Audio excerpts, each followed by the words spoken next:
CPIM এবং কংগ্রেস অর্থাৎ India জোটের সমর্থনে পশ্চিম ত্রিপুরা আসনে যিনি রয়েছেন আশিস কুমার সাহা, ওনার সমর্থন আমরা দেখতে পাচ্ছি। এখানে আমাদের সাথে রয়েছেন জরিতা রায়, ওনার সাথে আমরা কথা বলি।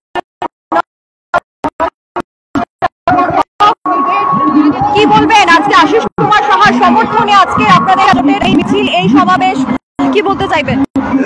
কি আর বলবো, আপনারা তো দেখছেন কিভাবে দল কিভাবে আমাদের পারমিশন ক্যান্সেল করেছে, কিভাবে কত কিছু ওরা রোক লাগাচ্ছে। তবু আমরা পারবো, আমাদের घाटक दल একসাথে আমরা आगे बढ़बो और शोल्डर टू शोल्डर मिलिए कंधे कंधे मिलाकर हम लोग आगे बढ़ेंगे और इस सीट को हम जीत के रहेंगे। कन्हैया कुमार उन्हीं की आश्चर्य उनका आने का बात था, पर जब ये सब कैंसिलेशन हो गया तो उसके बाद में हम लोगों ने डिसाइड किया कि अभी नहीं आएंगे, वो बाद में आएंगे। আমরা দেখানোর চেষ্টা করবো যে কংগ্রেস তুলে ধরা হচ্ছে যে আসার কথা ছিল, সেখানে কিন্তু উনি আসতে পারেনি, তার কারণ পারমিশন